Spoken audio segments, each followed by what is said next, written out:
नमस्कार दोस्तों, SS practical education channel में आपका स्वागत है। दोस्तों, जैसा कि आप जानते हैं यूपीएससी के मॉक इंटरव्यूज़ हम लोग देख रहे थे।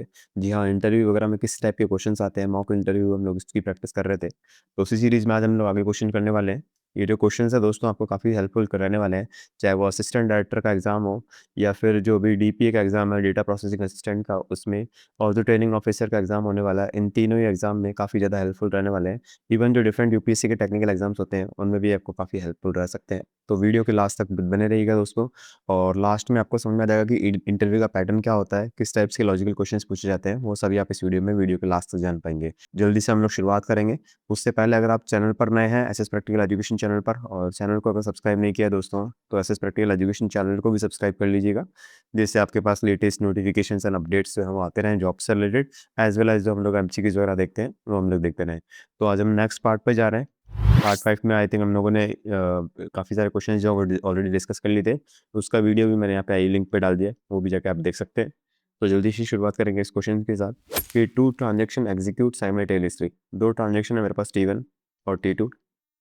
अब ये कह रहा है T1 ने रीड किया कोई बैलेंस, लेट सपोज बैलेंस जो था वो 100 था और उसको T1 ने रीड कर लिया। उसके बाद T2 ने जो अकाउंट बैलेंस को अपडेट कर दिया, यानी T2 ने जो उसको बैलेंस को वो अपडेट कर दिया या यूं को राइट कर दिया, और उसकी बैलेंस की वैल्यू में भी 100 माइनस 10 सेट कर दी। ठीक है, 100 minus 10 which is equals to 90 उसने सेट कर ली। अब आप फिर से T1 reads again and get a different value. Obvious सी बात है कि T1 ने फिर से अगर उसको रीड करेगा तो वो वैल्यू 90 फाइंड आउट करेगा। अब ये क्वेश्चन में सबसे पूछने हैं कि मान लो आपको ऐसा ग्राफ बना के दे सकता है इंटरव्यूअर, और वो ऐसा पूछ सकता है कि किस टाइप की प्रॉब्लम है बेसिकली। ठीक है, तो यहाँ पे इसने 100 रीड किया था, अब उसको 90 रीड करने को मिल रहा है, तो हम लोग क्या कहते हैं, इसको नॉन रिपीटेबल रीड कहते हैं। यानी कि जो रीड जो है वो एक्चुअल में अपडेट नहीं हुआ है, और नॉन रिपीटेबल रीड मेरे पास एरर आ रही है। तो आप एग्जाम में या इंटरव्यू में इस टाइप से एक्सप्लेन कर सकते हैं कि जब कभी भी वैल्यू 100 थी, उसके बाद वैल्यू 90 अपडेट हो गई, और 90 को जो T1 ट्रांजेक्शन है फिर से रीड कर रहा है, तो ये काइंड ऑफ ए प्रॉब्लम है। रीड अपडेट प्रॉब्लम भी कह सकते हैं, नॉन रिपीटेबल रीड भी आप कह सकते हैं। और non the same row produce different results within the same transaction because another transaction modified it. जी हाँ, दूसरे ट्रांजेक्शन ने उसको मॉडिफाई कर दिया है, इसके लिए वो क्या है, डिफरेंट वैल्यू गेट कर रहा है। तो इस टाइप की जो प्रॉब्लम नॉन रिपीटेबल रीड होती है, ये जनरली अकर होती है इस टाइप के इश्यूज में। तो ऐसे आप एग्जाम्पल देके आप एक्सप्लेन कर सकते हैं। बात करें अगले क्वेश्चन की दोस्तों। Suppose every table in database as a primary key and index, can query still perform poorly. भाई ये कह रहा है कि हर एक डेटाबेस में एक प्राइमरी की मेरे पास लगी हुई है, ठीक है, और इंडेक्स भी उस पर अप्लाई की हुई है। तो क्या क्वेरी में परफॉर्मेंस इसकी पुअर हो सकता है? डेफिनेटली हो सकता है, क्योंकि क्वेरी जो परफॉर्मेंस होती है उसके रिड्यूस होने के या उनका उसके परफॉर्मेंस सही नहीं करने के काफ़ी सारे रीजंस हो सकते हैं, not only index but other than index की। मान लो कोई लॉग ट्रांजेक्शन उस पर अप्लाई नहीं हो रखा, अगर लॉग अगर टेबल पे लगा हुआ है तो वो जो टेबल है या फिर डेटा है वो इंस्टेंट अपडेट नहीं करेगा। सेकंड, हम कहें कि अगर मान लो कि इंडेक्स कॉलम पर्टिकुलर एक रो पे लगा हुआ है या पर्टिकुलर कॉलम पे लगा हुआ है, बट मान लो मैं फैच कर रहा हूँ किसी और डिफरेंट डेटा सेट से, तो मेरी परफॉर्मेंस जो है वो रिड्यूस हो सकती है। लेट सपोज कि यहाँ पे एक टेबल है जिसके आईडी कॉलम पे आपने इंडेक्स अप्लाई कर रखी है, बट आप डेटा फैच कर रहे हैं नेम कॉलम के वाइज से, या फिर हम क्या एड्रेस के बेस पे आप डेटा फैच कर रहे हैं और लार्ज नंबर ऑफ डेटा है, तो परफॉर्मेंस मेरी रिड्यूस हो सकती है। एक कंसेप्ट होता है डेटाबेस में जिसको हम कहते हैं ग्रूम। ठीक है, अगर डेटाबेस प्रॉपर अपडेट नहीं है तो भी परफॉर्मेंस जो है वो स्लो हो सकती है। स्क्यूड अगर है, स्क्यूड यानी कि स्कीमा स्क्यूड है, जनरली टेराडेटा वगैरह में स्क्यू डेटा की बात करते हैं, जब लार्ज डेटा सेट होता है तो उस टाइम पे अगर वो डेटा स्क्यू नहीं है, स्क्यूनेस काफ़ी ज़्यादा है डेटाबेस में या टेबल में, तो भी परफॉर्मेंस इश्यूज आ सकते हैं। तो आप इस टाइप से एक्सप्लेन कर सकते हैं इंटरव्यूअर को। इवन आप एग्जांपल देके भी हमें बता सकते हैं कि ऐसे ऐसे एग्जांपल है, ग्रूम अगर अपडेट नहीं है, स्क्यू अपडेटेड नहीं है, या इंडेक्स प्रॉपर नहीं है, या फिर कोई ट्रांजेक्शन पर लॉग जा रहा है, तो फिर इस टाइप की प्रॉब्लम आ सकती है। जैसा मैंने आपको कहा कि क्वेरी डिज़ाइन अगर प्रॉपर नहीं है, यानी कि आपने वेयर जो क्लॉज लगाया है वो पर्टिकुलर कॉलम पे लगाया है जो कि इंडेक्स, जिसमें इंडेक्स एग्जिस्ट नहीं कर रहा है, तो डेफिनेट सी बात है लार्ज डेटा सेट होगा तो प्रॉब्लम आ सकती है। नंबर ऑफ जॉइन काफ़ी ज़्यादा है, एग्जीक्यूशन प्लान प्रॉपर नहीं है, स्क्यू डेटा की मैंने आपकी बात की, कंपोजिट इंडेक्स अगर नहीं है, यानी 2-3 कॉलम एक साथ आप फैच कर रहे हैं in terms of where clause या ग्रुप बाय क्लॉज में, बट उन पे कंपोजिट इंडेक्स नहीं है, तो प्रॉब्लम ये आ सकती है। और लॉग कंटेंशन की प्रॉब्लम जैसे मैंने आपको बताया रह सकती है। बात करें अगले क्वेश्चन की दोस्तों। उससे पहले दोस्तों अगर इस क्वेश्चन में कोई डाउट है आपको, तो आप मुझे कमेंट करके रीच आउट कर लीजिएगा, और इवन आपको अगर ये पीडीएफ भी चाहिए तो भी आप मुझे कमेंट कर दीजिएगा, मैं डेफिनेटली आपकी हेल्प करूंगा इसको शेयर करने में भी। बात करें अगले क्वेश्चन की दोस्तों, तो डेटाबेस सर्वर जो है वो 90% फ्री सीपीयू है उसमें, और 70% जो है मेमोरी फ्री है, और डिस्क यूटिलाइजेशन भी लो है। तो EIT users reports low query, what would you investigate. ठीक है।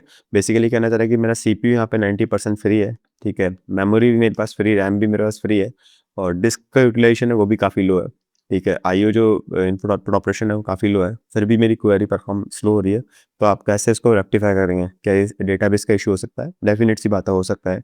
आप इसको कह सकते हैं कि लॉक वेट्स अगर प्रॉब्लम आ रही है, ठीक है, यानी कि लेट्स सपोज कोई डेटाबेस है, उस पे कुछ क्वेरी परफॉर्म हो रही है या उसने एक पर्टिकुलर ट्रांजेक्शन को लॉक करके रखा है। जैसा कि आप जानते हैं 2 टाइप्स के लॉक होते हैं, शेयर एक्सक्लूसिव लॉक होता है और 2PL में 2 लॉक होते हैं, ठीक है। शेयर एक्सक्लूसिव और एक्सक्लूसिव लॉक होता है, सिर्फ एक्सक्लूसिव होता है और शेयर एक्सक्लूसिव होता है, यानी रीड राइट दोनों ही ब्लॉक कर रखे हैं।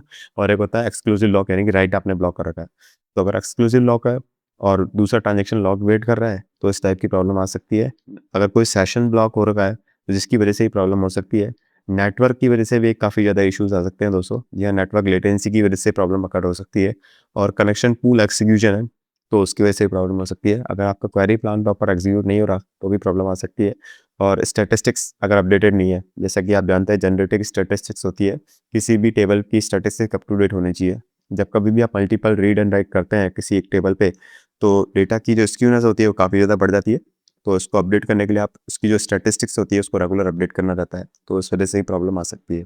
तो मेनली आप 4-5 रीज़न अगर आप बता देंगे तो काफ़ी ज़्यादा जो इंटरव्यू है वो आँखों से काफ़ी ज़्यादा इम्प्रेस हो सकते हैं, बिकॉज़ ये चीज़ें जो है वो सबको पता नहीं होती है दोस्तों। तो एग्ज़ाम पॉइंट ऑफ व्यू से काफ़ी ज़्यादा आपको हेल्प मिल सकती है इस केस में, ठीक है। तो आप ऐसा करके एक्सप्लेन कर सकते हैं कि लॉक वेट, यानी कि ट्रांज़ैक्शन कोई वेट कर रहा है, कोई ट्रांज़ैक्शन अगर ब्लॉक हो रहा है या नेटवर्क लेटेंसी अगर कुछ आ रही है या फिर कनेक्शन पूल एग्जीक्यूशन हो रहा है कुछ, या फिर क्वेरी एग्जीक्यूशन प्लान हो रहा है या स्टैटिस्टिक्स अपडेटेड नहीं है, तो इन सभी रीज़न्स की वजह से जो है वो प्रॉब्लम अकर हो सकती है दोस्तों। तो इस टाइप से आप एक्सप्लेन कर सकते हैं, जैसा मैंने आपको बताया। बात करें अगले क्वेश्चन की, ए रिलेशन हैज 20 एट्रीब्यूट्स। एक रिलेशन में 20 एट्रीब्यूट्स हैं, यानी 20 नंबर ऑफ कॉलम्स है। एट्रीब्यूट का मतलब 20 कॉलम है, ठीक है। और एवरी नॉन की attribute depends only on primary की, यानी कि हर एक नॉन की जो एट्रीब्यूट है, मेरा जो नॉन की एट्रीब्यूट है वो मेरे पास डिपेंड कर रहा है सिर्फ और सिर्फ प्राइमरी की पे, ठीक है। Is this relationship necessarily in BCNF? क्या वो BCNF में होगा? नहीं, हम जरूरी नहीं कह सकते, क्योंकि BCNF की कंडीशन क्या होती है वो आप जानते ही है।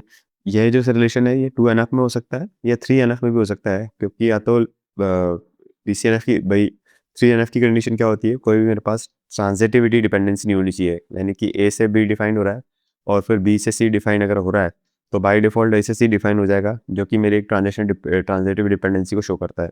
बट BCNF में क्या होता है, ये इसका एडवांस वर्जन होता है जिसमें हर एक जो एट्रीब्यूट है वो टोटली डिपेंड होना चाहिए प्राइम एट्रीब्यूट पे, ठीक है। हर एक एट्रीब्यूट प्राइम एट्रीब्यूट पे डिपेंड होना चाहिए। जितने भी मेरे पास नॉन प्राइम एट्रीब्यूट है वो सब की सभी प्राइम एट्रीब्यूट पे डिपेंड होने चाहिए, यानी कि लेफ्ट हैंड साइड में प्राइम एट्रीब्यूट आना चाहिए।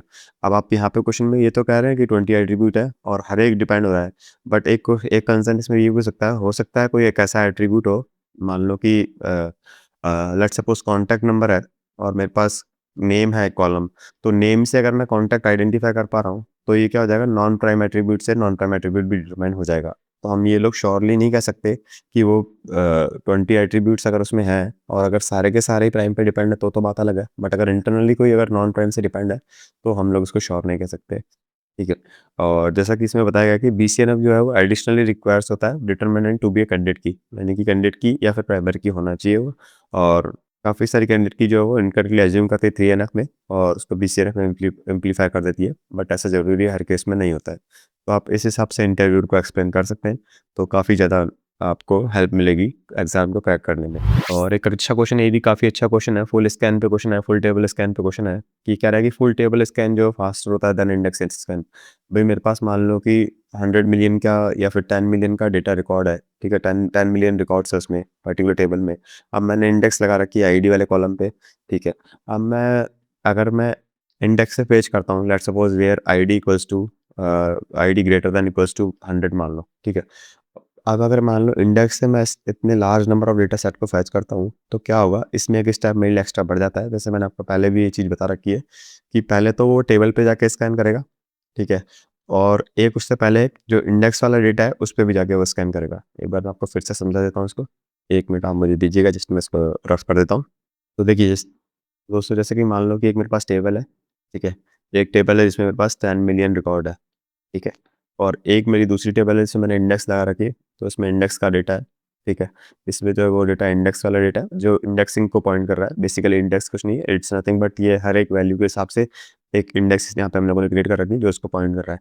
अब मैं जब वेयर क्लॉज में इस इंडेक्स के बेस पे इस डेटा को फैच करूँगा तो क्या होता है, बेसिकली एंड यूजर जब इसको परफॉर्म करता है तो वो इंडेक्स कॉलम पे जाएगा, देखेगा कि वो डेटा कहाँ पे एग्जिस्ट कर रहा है, फिर से वो डेटा रिट्रीव करके एंड यूजर को देगा। बट अगर मेरे पास large number of data set है तो मेरे पास 100 मिलियन रिकॉर्ड फैच करने हैं और उसमें से मेरे को 80% ऑफ डेटा चाहिए, यानी कि 10 मिलियन में से मेरे को 8 मिलियन रिकॉर्ड आउटपुट में चाहिए। तो मैं हर एक के लिए एक इंडेक्स पे जाऊँगा, फिर वापस से आउटपुट में फैच करूँगा, हर एक के लिए इंडेक्स पे जाऊँगा, फिर आउटपुट में फैच करूँगा, फिर ये परफॉर्म करूँगा। तो काफ़ी ज़्यादा मुझे टाइम लग जाएगा। ये जो स्टेप है मैं अननेसेसरीली इसको बार-बार रिपीट कर रहा हूँ, जो कि मुझे नहीं रिक्वायर है। तो इसके rather than using this I can use a full table scan which can be directly go to this and directly update that 8 million record to my ID. So जब कभी भी large number of data set अगर अपन को fetch करना होता है तो इंडेक्स को यूज़ करने की बजाय हम लोग डायरेक्ट फुल टेबल स्कैन कर सकते हैं, जो कि थोड़ा फास्ट प्रोसेस होता है। तो आप ये एग्जांपल देके आप समझा सकते हैं कि लार्ज टेबल डेटा चाहिए, 80% ऑफ रिकॉर्ड चाहिए, यानी 10 मिलियन में से मुझे 8 मिलियन नंबर ऑफ रिकॉर्ड चाहिए। तो मेरे fewer random input output operation कम होंगे, इंडेक्स स्कैन में मेरे पास थोड़े ज़्यादा होंगे क्योंकि मुझे ये ऑपरेशन बार-बार रिपीट करना पड़ेगा, बीच वाला इंडेक्स वाला। तो इस वजह से मेरा परफॉर्मेंस जो है वो काफ़ी ज़्यादा स्लो हो सकता है। तो ऐसे एग्जांपल देके आप इस चीज़ को एक्सप्लेन कर सकते हैं। बात करें अगले क्वेश्चन की, तो transition performs no updates but remains open for several hours, can it still impact database performance? बिल्कुल, बिल्कुल कर सकता है डेटाबेस। वो अगर आइडियल बैठा हुआ है या फिर एक्टिव है, कोई ट्रांजिशन परफॉर्म नहीं कर रहा, तो आइडियल स्टेट में है, देन तो डेफिनेटली सी बात है कि वो परफॉर्मेंस को इश्यू कर सकता है। इंटरव्यूअर कई बार ऐसे घुमा के क्वेश्चन ज़रूर पूछते हैं एग्जाम में। तो बिकॉज़ क्योंकि जनरली क्या होता है, आइडियल भी अगर है तो कहीं न कहीं वो बैकएंड से रैम मेमोरी तो ऑक्यूपाई कर ही रहा है और फिर नेक्स्ट आपसे काउंटर क्वेश्चन पूछा जा सकता है कि आप इसको कैसे सॉल्व करेंगे। तो बेसिकली आप कह सकते हैं कि जो नंबर ऑफ एक्टिव सेशन है, हम इनको रेगुलरली जो है वो अगर वो आइडियल है सेशन तो हम लोग उसको ट्रंकेट कर सकते हैं सेशन को, या हम लोग सेशन को टर्मिनेट या किल कर सकते हैं। तो ऐसा आप एग्जांपल देके समझा सकते हैं। ये एमवीसी डेटाबेस जो होते हैं लाइक पोस्टग्रेस वगैरह हो गया, तो सेशन वगैरह हटा सकते हैं। टेबल ब्लोट अगर ज़्यादा हो रही है तो भी प्रॉब्लम अकर हो सकती है, और स्टोरेज कंजप्शन जो ज़्यादा आ रहा है तो भी ये प्रॉब्लम हो सकती है। और काफ़ी अच्छा, इंटरव्यू के पॉइंट ऑफ व्यू से काफ़ी अच्छा क्वेश्चन है ये, तो काफ़ी बार पूछा भी जाता है दोस्तों ये। एक अच्छा क्वेश्चन ये भी देख लेते हैं हम कि एक डेटाबेस है that allow dirty reads what business problems could occur, क्या बिजनेस प्रॉब्लम इसमें अकर हो सकती है? तो बेसिकली आप कह सकते हैं कि डर्टी रीड अगर आप कर रहे हैं तो अकाउंट बैलेंस डर्टी रीड का मैंने आपको अभी ऊपर एग्जांपल भी दिया है कि डर्टी रीड में क्या होता है कि दो ट्रांजेक्शन है, ट्रांजेक्शन T1 जो है वो अपडेट कर रहा है और T2 जो है वो सिंपल इसको रीड कर रहा है, T2 ट्रांजेक्शन उसको सिंपल रीड कर रहा है। अब इसने T1 ने अपडेट कर दिया, T2 के पास अपडेटेड वैल्यू अभी, तो अकाउंट बैलेंस हो गया वो मतलब प्रॉब्लम क्रिएट कर सकता है, डुप्लीकेट पेमेंट्स हो सकते हैं, रॉन्ग इन्वेंट्री काउंट हो सकता है, इनकरेक्ट रिपोर्ट्स वगैरह आ सकती है। तो इस टाइप के प्रॉब्लम जनरली अकर हो सकते हैं।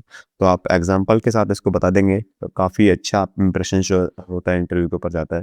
डेटाबेस से रिलेटेड काफ़ी क्वेश्चन जो दोस्तों हर बार पूछे जाते हैं, तो ये कॉमन चीज़ है। ऐसा नहीं है कि सिर्फ और सिर्फ डेटाबेस वाले बंदे से ही क्वेश्चन पूछे जाते हैं, इवन नेटवर्क वाले से भी क्वेश्चन पूछ लिए जाते हैं, प्रोग्रामिंग वाले से तो बहुत ज़्यादा बार पूछे जाते हैं। आप अगर आप प्रोग्रामर हैं तो डेफिनेट सी बात है आपको डेटाबेस के क्वेश्चंस इंटरव्यू में फेस करने को मिल, तो आप इस टाइप से एक्सप्लेन कर सकते हैं, तो काफ़ी ज़्यादा इसको हेल्प मिल सकती है आपको इंटरव्यू को क्रैक करने में। ऐसे ही दोस्तों आगे और भी क्वेश्चंस हैं जो मैं आपको आने वाले वीडियो में कराने वाला हूँ।